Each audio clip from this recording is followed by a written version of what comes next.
here in the foyer of the House of Commons with Keith Martin, and Keith is the official critic for external affairs, is that right? Foreign affairs, that's Foreign right. affairs for the Liberal Party. Now Keith, we're talking a little bit today about this whole Lebanon evacuation that happened in the summer, and some of the questions that came out of that, mainly, who is a Canadian?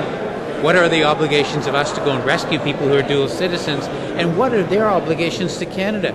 And we're going to be trying to get some more out of Monty Solberg, the immigration minister. But I wanted to ask you, what's your position, or what are your views?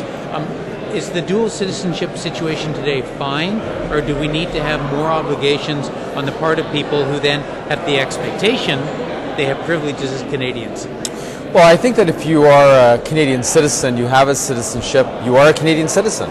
However, I think we found out in the situation in Lebanon, if a person has Canadian citizenship but has lived in another country, pays taxes in another country, doesn't pay tax here, that when it comes to a critical situation such as what we saw in Lebanon, where there is a cost on the shoulders of the Canadian taxpayer, that some of that should be borne by the person who is availing themselves of the benefits that we have in Canada, because obviously we all receive benefits, right. We pay taxes, so there should be some connection between paying taxes, obviously, and benefits. All right, now are you saying that people we go and rescue should actually be paying for part of the rescue, or should they be filing, say, an annual tax return?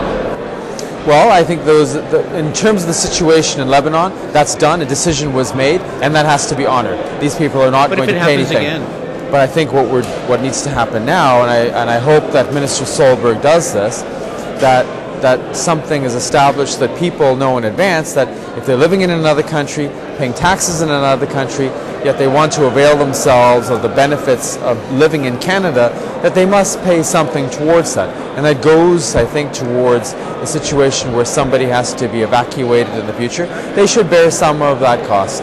Now, just in general, last question, but somebody who enjoys having Canadian citizenship, which now they can have forever once they get it, should they be having sort of an ongoing obligation to Canada? Should there be an annual tax return filed? Should they have to come and live here so many years out of every decade, or should there be some further obligation? Well, I think in terms of, you broach a subject that hasn't really been touched, and I think what's important is for us to include Canadians in this debate to make sure that we're doing something that is fair and responsible for taxpayers who live in Canada and pay taxes here, as well as for those people who are Canadians who live abroad, and to ensure that we're all bearing some of the responsibility. If you receive benefits, you've got to shoulder some of the responsibility for paying for those benefits.